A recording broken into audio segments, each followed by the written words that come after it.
할렐루야.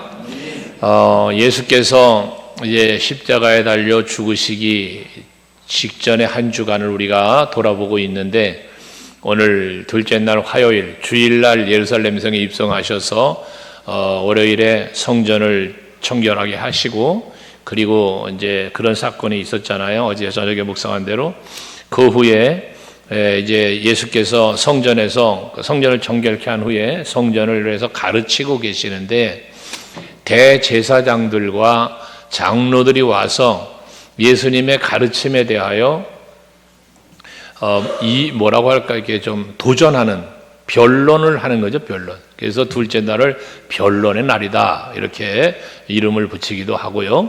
또 그 변론을 마친 후에 제자들에게 질문이죠. 마지막 때에 대한 이야기를 예수님이 하시니까, 그런 마지막 때에 대한 어떤 징조가 있을까요? 라고 묻자, 제자들에게 이제 마지막 때에 일어날 일들에 대해서 계속해서 이제 그 24장부터 25장까지가 그런 이제 비유로 마지막 때에 되어질 일들을 말씀을 이제 해 주시는 내용이 이 둘째 날에 있었던, 화요일에 있었던 이야기 사건들입니다. 그 중에 먼저 오늘 우리가 본문으로 읽은 대제사장과 이 장로들과 예수님과의 변론의 내용을 이제 말씀을 하는데, 여기 보면 이들이 와서 예수님한테 질문을 하죠. 질문을 하는데, 무슨 권위로 지금 성전에 와서 이렇게 가르치느냐라는 거예요. 성전을 막 뒤집어 엎고 정결하게 하고 가르치고 하는데, 도대체 네가 무슨 권위로 이런 일을 하느냐? 그 권위는 누구에게로부터 받은 권위냐라는 질문을 하는 거예요. 못마땅한 거죠. 대제사장이 나름 우두머리적 역할을 담당하는 성전인데, 그러한 성전에서 자기들을 제쳐놓고 예수께서 왕노릇 하니까 못마땅했던 거죠. 그러니까 그 권위에 대한 질문을 하고 있는 것이에요. 그런데 그런 권위에 대한 반항을 하는데, 예수께서는 저들의 마음을 아시니까 예수님은 다시 반대적 질문을 던지죠. 그 질문이 바로 세례 요한에 대해서 물으면서, 세례 요한은 그럼 어디서 왔다고 생각하느냐? 하늘로부터 왔냐? 사람에게로부터 왔느냐라고 질문을 반대로 저들에게 던질 때 저들은 대답을 할 수가 없어요. 하늘로부터 왔다고 하면은 믿지 않고 죽였으니 이거 문제가 되고, 사람에게로부터 왔다고 하려니 이 사람들이 또 백성들이 이 반론이 또 무섭고, 그러니까 대답하지 못하는 저들에게 나도 그럼 말하지 않겠다라고 말씀하시면서 저들에게 비유를 들어서 이제 여러 가지 답을 주시는 거죠. 그 내용이 이제 오늘 21장부터 시작해서 24장까지 계속 이어지는 말씀들이에요. 그런데 이렇게 저들에게 말씀을 주시면서 핵심적으로 메시지는 무엇이냐? 너희들은 먼저 택함을 받은 자요. 여기 보면 첫째 아들, 둘째 아들 이야기를 하는데, 여기 말하는 맏아들은 이스라엘 백성이고, 둘째 아들은 거기 보면 세리, 장녀 뭐 이런 사람들을 일컬어 말씀하고 있는 비유로 말씀한 건데, 너희들은 하나님을 믿고 율법을 알고 하나님을 안다고 하면서도 하나님의 뜻대로 하나님 말씀대로 살지 않고 있다는 것을 이런 비유를 들어서 말씀을 해 주시는 거예요. 그러면서 핵심적인 메시지가 뭐냐면 32절이죠. 32절에 보면, 요한이 의의 도로 너희에게 왔거늘 너희는 그를 믿지 아니하였으되 세리와 창녀는 믿었으며 너희는 이것을 보고도 끝내 뉘우쳐 믿지 아니하였도다. 다시 말해 저들은 믿지 않았을 뿐만 아니라 회개하지도 않았다는 거예요. 이거를 꾸짖으시는 거야, 예수님께서. 그러시면서 계속된 비유들을 말씀하시면서 저들을 야단치는 언어가 나오는데, 24장에 가서 보면 23장에 가서 보면 15절 이하에 36절까지 말씀해 보면, 서기관과 바리새인들을 향하여 말씀하시기를 화 있을진저라는 말씀을 해요. 화 있을진저, 외식하는 서기관과 바리새인들이여 라고 하시면서 반복적인 이 말씀을 해요. 화 있을진저, 화 있을진저. 이렇게 하면서 저들이 외식하는 자들이라는 거예요. 외식하는 자들. 이 외식한다는 게 뭐예요? 겉으로 보기에는 멀쩡해 보이고 겉으로 보기에는 열심히 있어 보이는데 올바른 것 같은데 그게 겉모양뿐이지 속은 아니라는, 가식적인 걸 말하는 거죠. 거짓된 것을 일컬어 말하는 거예요. 그래서 저들을 그렇게 꾸짖는 언어를 사용하시면서 23장 16절 17절에 보면 거기 또 화 있을진저 눈먼 인도자라는 말을 해요. 눈이 먼 인도자다. 그러니 눈먼 인도자는 뭐 하는 거예요? 바른 길을 이끌어갈 수 없어요. 내가 눈이 멀었는데 누구를 인도하고 가겠어요? 올바른 길로, 백성들을 올바른 길로 이끌고 가지 못하는 서기관과 바리새인들을 향하여 예수님께서는 그렇게 비유하여 꾸짖는 거예요. 이 눈먼 인도자여 라고요. 뒤에 17절에 보면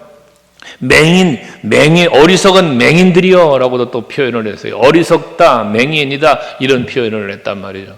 그러니까 지도자로서의 덕목도 없고 지도자로서의 자질도 갖추고 있지 못한 그들을 일컬어 이렇게 꾸짖는 말씀을 하고 계신 거다 말씀입니다.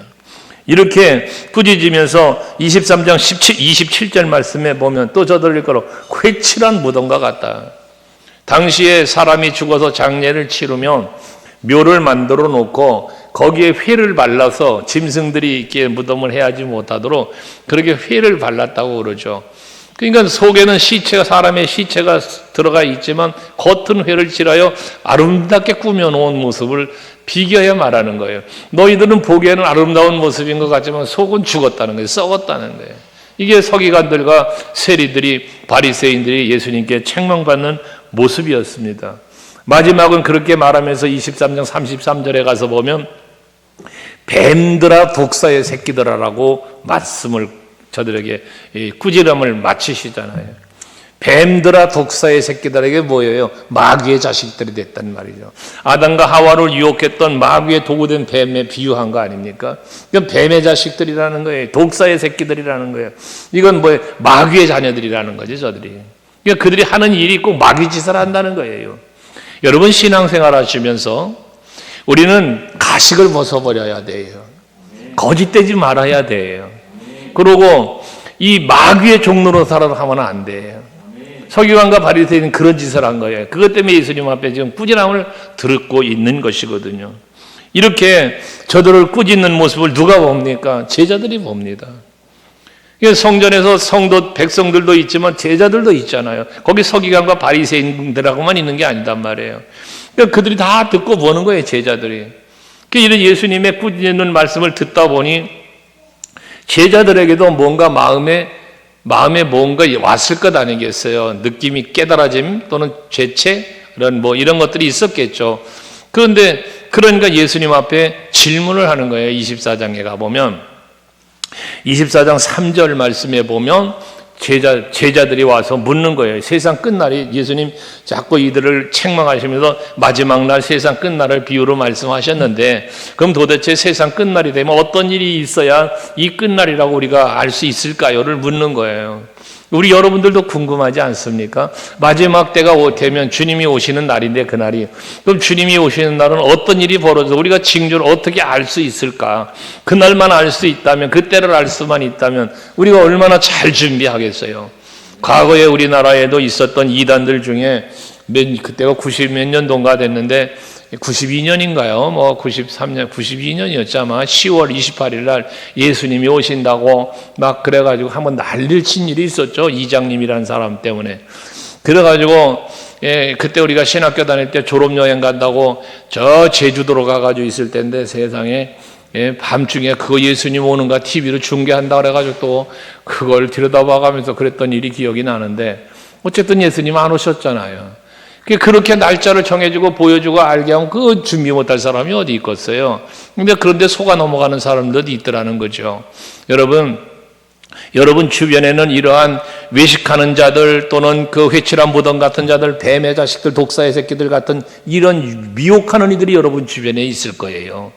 그럴 때에 여러분 그런 미혹에 넘어가지 말고 정신 바짝 차리고 신앙생활 믿음 지킴이 하시기를 바라고 또 마지막 때는 성경이 우리에게 답을 준 건 뭐예요? 그때는 아버지만 아신다잖아요. 아들도 천사들도 다 모른다잖아요. 그럼 다만 우리가 해야 될 일이 뭐냐? 그때가 되어진 때는 알 수 없지만 그때는 어떤 일이 일어나는지를 주님은 가르쳐 주셨단 말이에요. 그게 이제 24장에서 25장까지 이어지는 제자들에게 말씀하신 마지막 때에 대한 종말론적 설교예요. 예. 근데 그 7가지 비유를 말씀하시면서 그때 되어질 일들을 말씀하는데 먼저 비유를 말씀하시기 전에 보면 24장이죠. 24장 4절과 5절 말씀에 보면 예수께서 저들에게 말씀하시는 게 뭐냐면 미혹을 받지 않도록 조심하라. 이 얘기는 뭐예요? 미혹하는 자가 마지막 때는 나온다는 거예요. 그러니까 미혹을 받지 않도록 주의하라 하면서 많은 사람이 내 이름으로 와서 이르되 나는 그리스도라 하여 많은 사람을 미혹하리라. 이 마지막 때에 일어날 징조들이라는 거예요. 전쟁의 소식, 기근의 소식, 여러 가지 지진이나 이런 상황들이 환경적으로도 일어나지만 이런 자연 환경 속에서 일어나는 일들이 일어날 게 마지막 때 일어나는 일들이라는 거예요. 이건 계속 있는 일들이죠. 예수님 시대부터 지금까지 있는 일들 아니겠어요? 최근에도 전쟁이 있고 지진이 있고 여러 가지 일들이 일어나는 건 계속 일어나는 거죠. 그런 일들이 예수께서 말씀하신 그런 징조들을 말씀하셨는데 그런 일이 일어난다고 내일 바로 예수님이 오시나요? 오늘 일본에서 쓰나미가 일어났다고 다음날 예수님이 오십니까? 그런 거 아니잖아요. 다만 그러한 징조들을 우리에게 자꾸 되어지는 일들을 보여주시면서 주님 오실 날이 가까워 왔나 보다. 우리로 하여금 무엇하라는 거예요? 그날을 준비하라는 거예요. 준비. 그러니까 여러분들이 세계사적으로 모든 환경적으로 되어지는 모든 일들을 보면서 전쟁의 소식을 듣든지 무슨 지진의 소식이나 무슨 기근이나 이런 소식을 들을 때 주님께서 말씀하신 마지막 때에 이런 일들이 일어난다고 했으니까 이제 주님이 곧 오시려는가 보다라는 생각을 갖고 뭐 해야 돼요? 주님 오실 날을 준비하는 우리가 되어야 된다는 거예요. 준비. 여러분, 우리가 이렇게 밤기도를 하는 것도 어느 한편에는 예수님의 고난을 우리가 마음에 새기면서 그 은혜 속으로 들어가자는 의미도 있지만 또 다른 한편에는 주님을 만날 준비하는 우리들의 모임일 수도 있다는 것이죠. 여러분, 우리들의 예배와 찬송과 기도와 헌신과 수고와 봉사와 모든 것들은 전부 주님 만날 준비하는 거예요. 주님 반드시 오실 거니까 말입니다. 그런데 그러면서 이제 예수께서는 그런 미혹이 이제 이렇게 올 거를 말씀하시면서 마태복음 24장 13절에 보면 여러분 많이 아시는 말씀 안에 같이 읽어봐요. 시작. 그러나 전쟁이 일어나든 기근이 일었던 사랑이 식어지고 미혹이 있고 별의별 일이 다 일어나도 끝까지 견디는 자는 구원받는다는 거예요. 어떤 상황에서도 어떤 일이 벌어져도 끝까지 견디는 자, 이 끝까지 견딘다는 게 뭐냐? 믿음으로 견디는 거지. 견딜 수 있는 힘은 믿음밖에 없잖아요. 소망밖에 없잖아요. 예수밖에 없잖아요. 그러니까 이렇게 끝까지 견디는 사람이 구원을 받는다는 것이거든요. 여러분들, 마지막 때가 되어지면 믿음이 식어져요. 사랑도 식어진다 그랬어요. 이때에 여러분들의 믿음과 사랑은 식어지는, 마지막 때가 되어질수록 믿음이 사라지고 사랑도 식어져가는 이런 시기 때, 이런 때에 여러분의 소강교회 성도들은 믿음이 더 뜨거워지고 사랑이 더 뜨거워지는 이런 우리 교회가 되어지기를 바랍니다. 이게 예수님이 제자들에게 주신 메시지예요. 그러면서 그 믿음이 식어지지 않고 사랑이 식어지지 않게 하시려고 주신 메시지가 7가지 비유인데 그 첫 번째 비유가 무화과 나무의 비유 아닙니까? 마태복음 24장 32절이야 36절까지의 말씀인데 이 무화과 나무의 비유는 무엇입니까? 무화과 나무가 잎이 막 피어나고 무성해지면 이제 여름이 오려는가 보다 라고 시기를 구별하지 않느냐는 거예요. 무화과 나무가 잎이 무성해지면 이제 여름이 오나 봐. 이런 거. 여러분 오늘 우리들이 어때요? 엊그제 지나가다 보니까 살구나무 꽃이 막 피어 있고 개나리가 피었습니다. 근데 이런 꽃을 피우면 이제 진짜 봄인가 보다. 그러시지 않았어요? 어제부터 오늘 아직까지 비가 왔는데 이 비를 보면서 이제 봄비가 오네. 이제 봄이 진짜 오려나 보다. 이런 시기의 분별. 이런 자연 현상을 보면서 이 시기를 구별하는 시절, 시기, 이걸 구별하는 게 사람들의 모습이잖아. 당시 무화과 나무의 잎사귀가 무성해지면 여름이 다가온다는 징조였단 말이에요. 그러니까 그런 걸 아는 것처럼 주님 오실 날이 가까운 시기를 분별할 줄 알아야 된다는 말씀을 제일 첫 번째 비유로 하신 거예요. 여러분, 우리는 그 에베소서 5장에 보면 지혜로운 자에 대한 말씀을 우리 하시면서 지혜로운 자가 어떻게 된다고 그랬어요? 세월을 아껴라. 왜? 때가 악하니라 그러잖아요. 에베소서 5장 16절이죠. 보면 세월을 아끼라는 거예요. 왜? 때가 악하다. 때가 악해. 그 때가 악한 것과 세월을 아껴야 되는 건 무슨 관계냐? 때가 악하다는 것은 주님 오실 날이 가까웠다는 거예요. 때가 악하다는 것은 심판날이 다가왔다는 거예요. 홍수의 심판대도 세상이 죄악에 가득하니까 심판한 거잖아요. 소돔성에 멸망했다도 죄악에 가득한 그 성에 하나님이 심판을 하신 거잖아요. 그것처럼 이 세상에 죄악이 가득한 세상이 되어지면 심판이 오는 거예요. 때가 악한 시대니까 세월 너희는 아껴야 돼. 너에게 주어진 시간, 너에게 준 기회, 이거 놓치지 말고 잘 붙잡고 살아야 돼. 이 말씀이거든요, 그게. 예수님이 지금 제자들에게 마지막 때가 다가오니 너희들은 뭐하라? 이 마지막 때를 잘 구별하면서 살아야 된다는 말씀을 주셨다는 거예요. 그러고 난 다음에 또 24장 37절부터 39절까지의 말씀은 노아의 때를 또 말씀하세요. 노아의 때와 같이 인자도 그렇게 온다는 거예요. 노아의 때는 뭘 말하는 겁니까? 노아의 때는 하나님의 심판이 선포됐어요. 그래서 노아에게 뭐에? 방주를 만들게 하셨잖아요. 그럼 지금 비가 안 와요. 비가 안 오는데 노아는 지금 방주를 만들어요. 나중에 비가 와서 홍수가 막 나니까 방주에 탔던 노아는 구원받았지만 그러지 못한 사람들은 다 죽임을 당하고 마른 거잖아요. 이것처럼 이 노아의 때가 주님이 오시는 것 같이 그랬던 것처럼 하나님이 심판을 선포했을 때 그 말씀을 믿고 배를 만들었던 노아가 있는가 하면 그걸 믿지 않고 조롱하며 배에 답승하지 못한 사람들, 깨닫지 못했던 사람들도 있다는 거지. 마지막 때는 이렇게 분명하게 구별이 된다는 거예요. 오늘 이 시간에 예배 나온 여러분들 노아처럼 방주를 준비하는 신앙의 성도들인 줄로 믿습니다. 이게 우리가 하나님 앞에 나와서 예배하고 하나님 앞에 기도하고 여러분 하나님 경배하고 하나님의 일에 열심히 내고 하는 모든 것들 다 마지막 날을 준비하는 거예요. 준비하는 거예요. 그것이 결과적으로는 아까 끝까지 견디는 자가 구원을 얻는다는 것처럼 마지막을 준비하는 성도의 신앙생활이거든요. 우리 소감교회 성도들은 주님 언제 오실지 모르지만 분명히 오실 거니까 그 오실 날을 준비하며 노아는 방주를 만들었던 것처럼 여러분들도 뭔가 주님 만나기 위한 내 구원의 방편, 예수 십자가의 은혜로 이루어졌다면 이제 이 구원 얻은 성도답게 그리스도인답게 하나님 자녀답게 살면서 그날을 주님을 만날 수 있는 준비를 할 수 있는 여러분들이 되자는 것입니다. 그리고 세 번째 비유에서는 데려감을 당하는 자와 남겨두는 자에 대한 비유를 말씀하시고 있죠. 마태복음 24장 40절부터 44절까지의 말씀인데 두 사람이 같이 밭을 가는데 한 사람은 들림받고 한 사람은 내버려 둔 바가 되었다는 거예요. 또 이어지는 말씀에 두 여자가 아침에 맷돌질을 하고 있는데 한 사람은 데려가고 한 사람은 버려둠을 당한다는 거예요. 데려감을 당하는 자와 내버려지는 자가 있다는 거잖아요. 주님의 나팔 소리가 울려 퍼질 때에 여러분 그 생명책에 기록되어 있는 내 이름이 호명되어질 때에 그 이름이 불려지는 자는 들림받을 것이요 그러지 못한 자들은 영원한 지옥불로 던져지는 거 아닙니까? 여러분 정말 이런 말씀을 들을 때 여러분 어떻습니까? 행복하지 않습니까?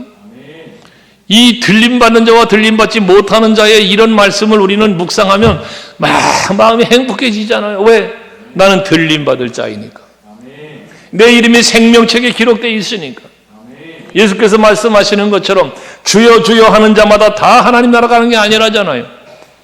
내 뜻대로 행하는 자라야만 하나님 나라 갈 수 있다잖아요. 너희 내 이름으로 뭐 귀신을 쫓아내면 뭐하면 그랬는데 이것 갖고 즐거워하지 말고 너희의 이름이 생명책에 기록된 것을 즐거워하라. 오늘 예배하는 여러분의 이름이 예수 그리스도의 십자가의 은혜로 말미암아 생명책에 기록이 되었음을 기뻐하고 감사할 수 있는 여러분들이 될 수 있길 바랍니다.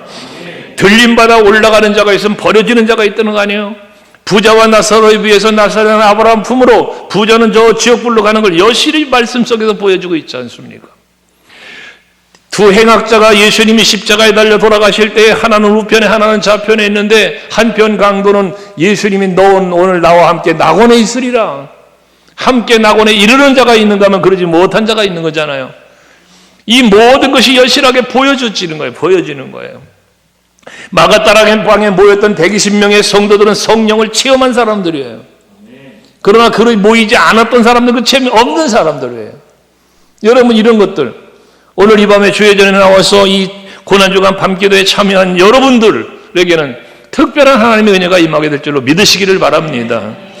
항상 하나님은 구별을 하셨어요. 구별을. 뒤에 계속해서 구별하는 거예요. 구별하는 거예요. 네 번째 비유로 충성되고 지혜 있는 종과 악한 종에 대한 비유를 마태복음 24장 45절 이하 51절까지 말씀을 하고 있어요. 충성되고 지혜 있는 종이 되어서 주인에게 그 집 사람을 맡아 때를 따라 양식을 나눠줄 자가 누구냐? 주인이 지금 종들을 맡겨놓고 그리고 이 출탈했다가 돌아올 때 누구에게 이 사람들을 맡길 것이냐 그런 말이에요. 주인의 소유를 누구에게 맡길 것이냐 그런 말이에요. 믿을 만한 사람에게 맡길 수 있는 것 아니에요? 충성스러운 종에게 맡길 수 있는 것 아니에요?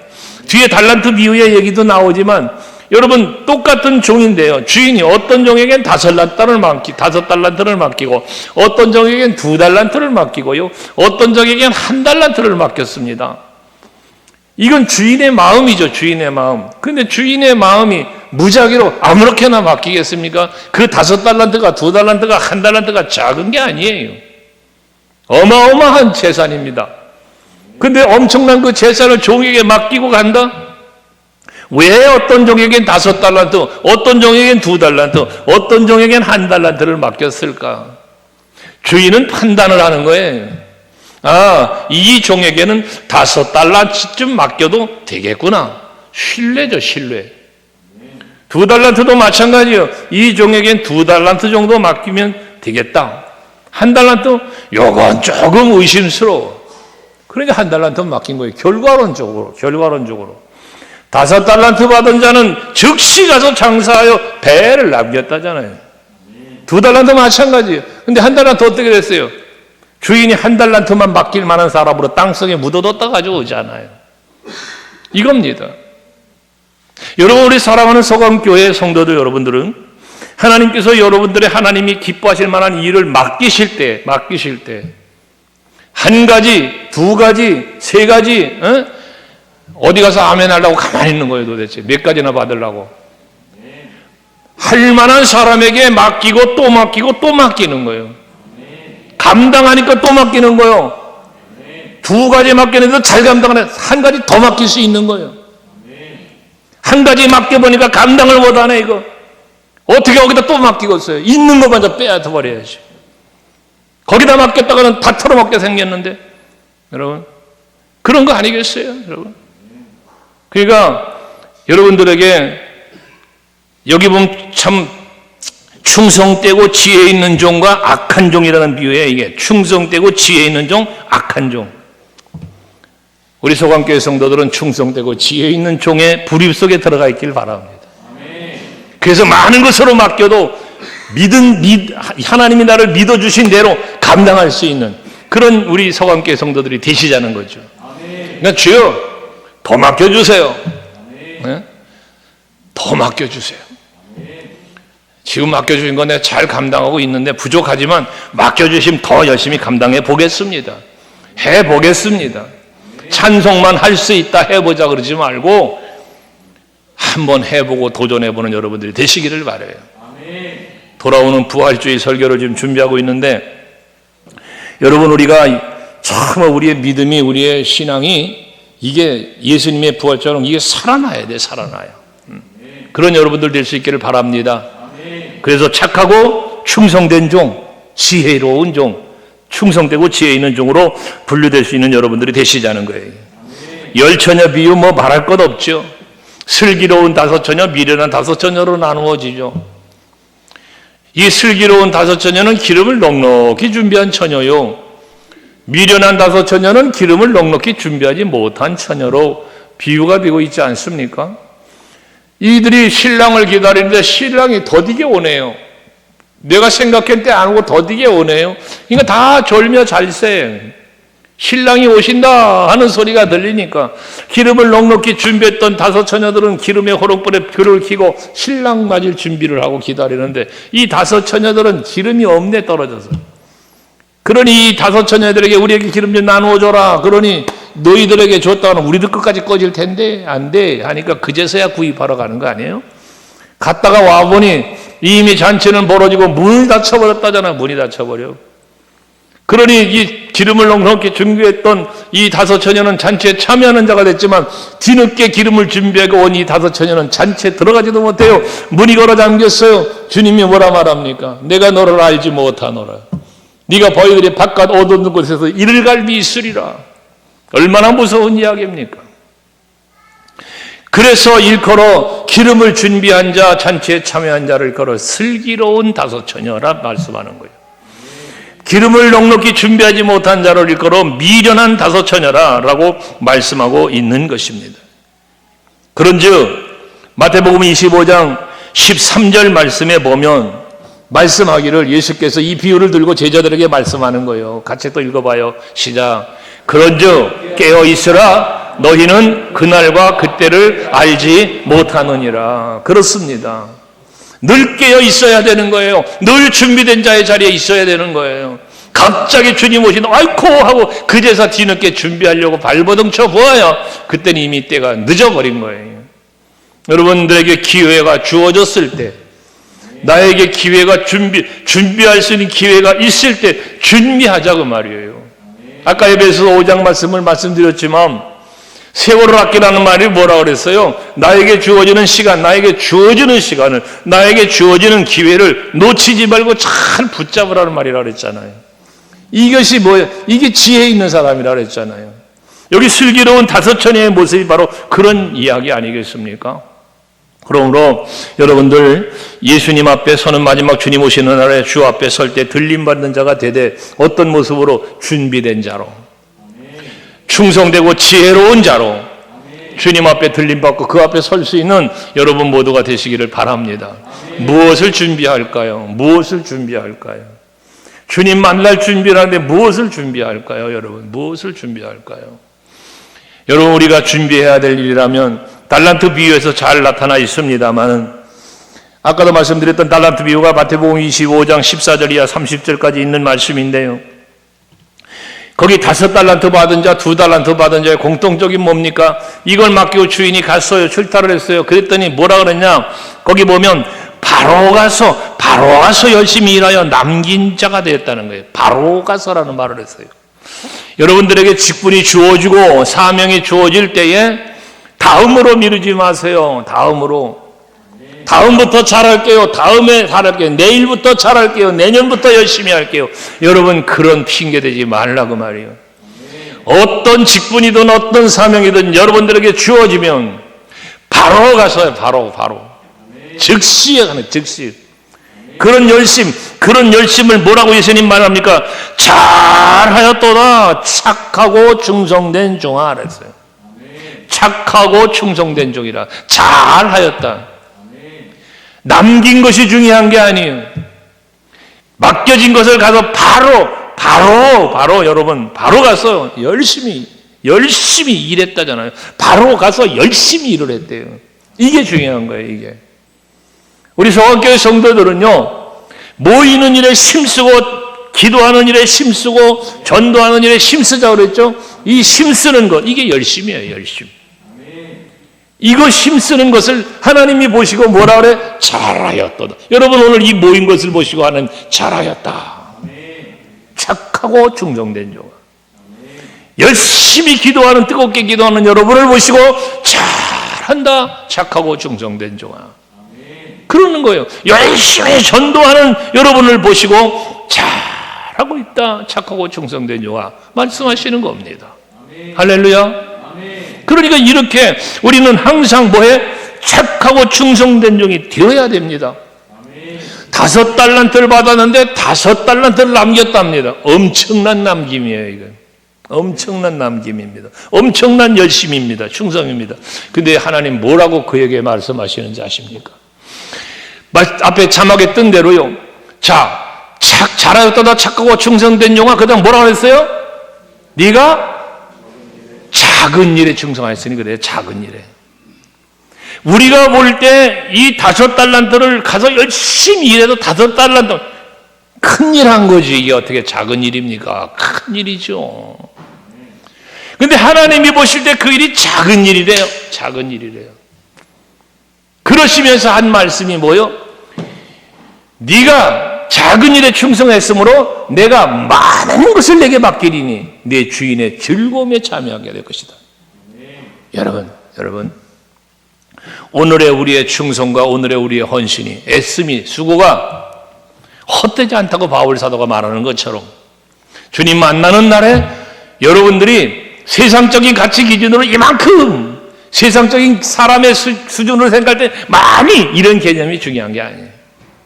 얼마나 하나님이 나를 바라보실 때 정말 착하고 충성되게 최선, 열심 이거가 있었느냐 이걸 보시는 거예요. 그걸 칭찬하시는 거예요.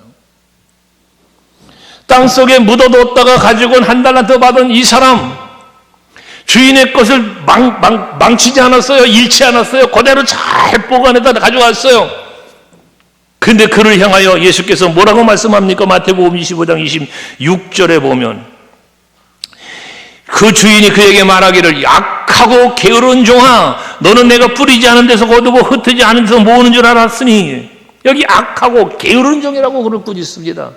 그러면서 이어진 게 뭐예요? 너는 내가 뿌리지 않은 데서 거두고 뿌리지 않는 데서 모으는 줄 알았느냐?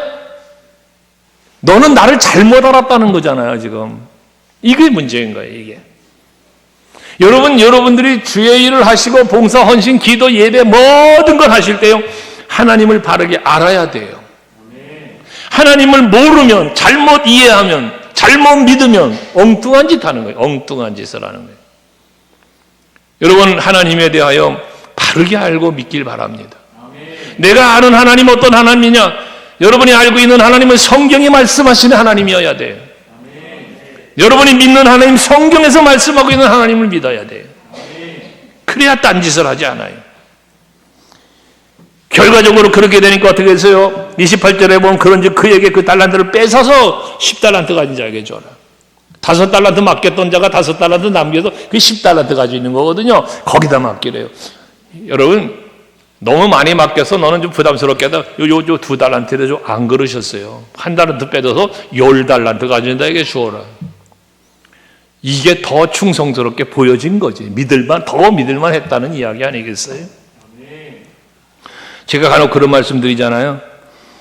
무슨 일을 하고자 할 때 마음 편히 장로님, 권사님, 집사님 해가며 맡길 수 있는 사람이 있는가 하면 그 맡기는 것이 부담스러운 사람도 있다고. 여러분 주인의 입장에서 볼 때 이 1달란트 있는 거 뺏어가지고 이걸 누구한테 줄까 보니까 이게 믿을 만한 거야. 거기다 주었다는 거 아니겠습니까? 우리 서강교회 성도 여러분들은 주께서 여러분들에게 무엇이든지 맡기고 싶은 사람 되시기를 바랍니다. 그게 복이잖아요. 아멘.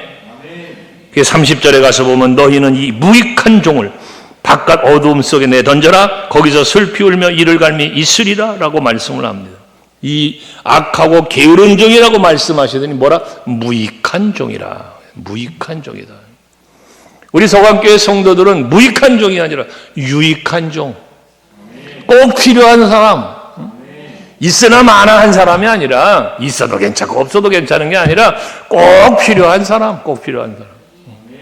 오늘 예배하는 여러분들이 우리 서강교회에서 꼭 그런 분들 되시길 주름으로 축원합니다.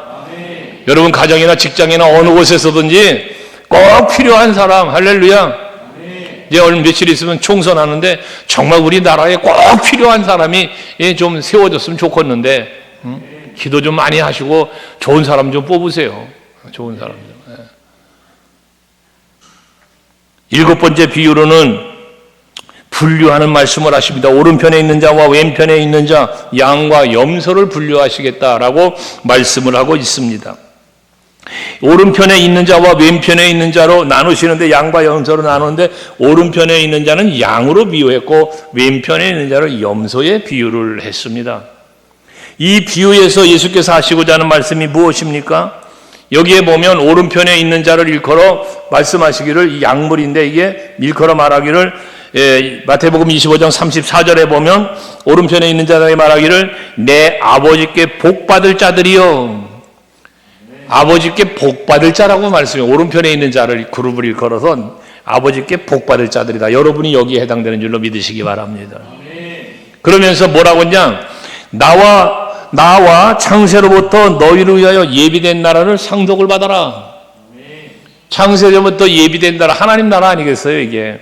예수께서 요한복음 14장에서 말씀하는 것처럼 내가 너희를 위하여 거처를 예비하러 가노니 예비가 되면 내가 너희를 영접하러 오리라고 말씀하신 그 나라, 그 나라를 상속받아라. 이게 하나님께로부터 복받을 자들에 해당되는 그런 말씀이거든요. 이게 여러분이야. 이 사람들에게 그 사람들이 한 일에 대해서 35절 이하의 36절까지 말씀을 보면 너희는 내가 줄일 때에 먹을 것을 주었고 또 내가 목마를 땐 마시게 했고 나그네 됐을 때는 영접했고 헐벗을 때는 옷을 입혔고 병들었을 땐 돌보아 줬고 옥에 있을 때는 와서 보았다. 그러니까 예수님이 그런 상황에 있을 때 다 돌봐줬다라는 이야기를 하는 거예요. 그러니까 이 상황에 놓인 오른편에 있는 사람들이 언제 우리가 그런 일을 했습니까? 우리가 언제 그랬어요? 라는 질문을 할 때 예수님의 대답은 간단했죠. 작은 소자 하나에게, 여기 지극히 40절에 여기 내 형제 중에 지극히 작은 자 하나에게 한 것이 곧 내게 한 것이다. 자, 여러분 예수님 만나보셨나요? 이 질문하면 참 대답들 잘 못해요. 여러분 예수님 만났냐면 꼭 무슨 수염 달고 도프라자락 입고 막 이런 그림만 그리니까 예수님 만남에 대한 확신이 없는 거예요. 여기 오늘 이 말씀을 근거로 보세요. 여기 내 형제 중에 작은 자 하나에게 한 것이고 내게 한 것이다라는 이 말의 의미는 무엇이겠습니까? 우리 곁에 가까운 곳에 있는 작은 형제 한 사람의 모습 속에 예수님이 계셨다는 거잖아요. 그럼 여러분 오늘도 여러분 삶 속에서 여러분의 도움을 필요로 했던 그 누군 소자 하나가, 작은 형제 하나가 예수님이었다는 이야기가 되는 거예요. 우리는 그런 것들을 너무 소홀히 여기고 지나쳐버리고 만단 말이죠. 만약에 길거리에 거지를 만났습니까? 지나칠 경우가 많죠. 만약에 예수님의 모습을 하고 거기 앉아 있었다, 여러분 어떻게 했을까요? 동전 한 입 던져주고 갔겠습니까? 아이고 예수님이 어쩐 일이십니까? 어이구 얼른 일어나세요. 가실 때 제 차로 모시겠습니다. 안 그렇겠어요 여러분? 예, 이게 여러분 그런 거예요. 그 뒤에 예수께서 왼편에 있는 사람들을 그런 말하잖아요. 이 사람들에게는 하는 말이 뭐냐면은 저주받은 자들이에요. 이 사람은 저주받은 사람들. 그러면서 하는 말이요. 너희들은 내가 필요했을 때 먹을 것도 안 줬고 벗었을 때 입을 것도 안 줬고 막 이 앞에 오른편에 있는 자들과 반대되는 이야기를 하는 거예요. 그러니까 이 사람들도 동일하게 물어봐. 우리가 언제 안 그랬어요? 우리가 언제 주님한테 그러지 않았느냐는 반론을 또 제기하는 거예요. 그때 동일한 대답을 하는 거예요. 이 작은 자 하나에게 하지 않은 것은 곧 나에게 하지 아니한 것이다 라는 것이에요.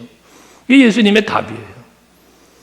여기서 우리는 꼭 기억해야 합니다. 예수님은 예수님의 모습으로 우리에게 다가오지 않고 다른 어떠한 모습으로 우리 옆에 다가올 수 있고 찾아올 수 있고 만나주실 수가 있다는 얘기죠.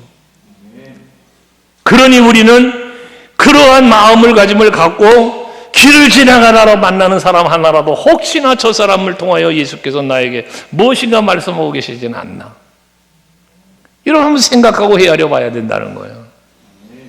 어떤 때로는 내 남편을 통하여, 어떤 때 내 아내를 통하여, 어떤 때 내 형제를 통하여, 자식을 통하여, 부모를 통하여, 내 이웃을 통하여, 직장 동료를 통하여 예수님은 여러분들에게 말씀하고 계실 수 있다는 거예요.